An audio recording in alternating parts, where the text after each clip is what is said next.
I think anything that میرے خیال سے کوئی بھی چیز جو ہم دیکھ رہے ہیں اسے تاریخی سیاق و سباق کے ساتھ دیکھنا ضروری ہے. درست، اسے 75 سال سے اسرائیل کی فلسطینیوں کے خلاف جاری نسل کشی، انہیں در بدر کیے جانے اور تشدد کے تناظر میں دیکھنا چاہیے. The point to be here is to support the Israeli government. یہاں آنے کا مقصد اسرائیلی حکومت اور اسرائیلی عوام کی حماس کے خلاف سپورٹ ہے.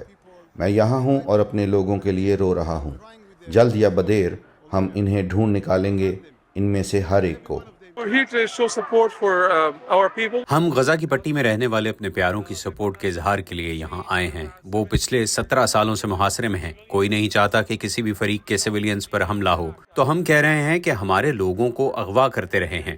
ہمارے 7,000 فلسطینی اسرائیلی جیلوں میں ہیں، اور ہم یہ نہیں کہہ سکتے کہ یہ سب کل شروع ہوا. یہ 1948 میں شروع ہوا تھا. یہ اس ویکنڈ پر نہیں بلکہ 75 سال پہلے شروع ہوا تھا. It started in 1948.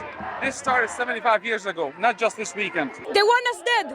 They just want us dead. وہ چاہتے ہیں ہم مر جائیں. وہ بس ہمیں مرا ہوا دیکھنا چاہتے ہیں. وہ امن نہیں چاہتے. وہ کچھ بھی نہیں چاہتے. وہ اس حملے کی تیاری کئی مہینوں سے کر رہے تھے. وہ بس انتظار میں تھے. ہمارے 800 سے زیادہ لوگ مر گئے ہیں. 200 اغوا ہوئے ہیں. بوڑھے، بچے، شیرخوار بچے، عورتیں.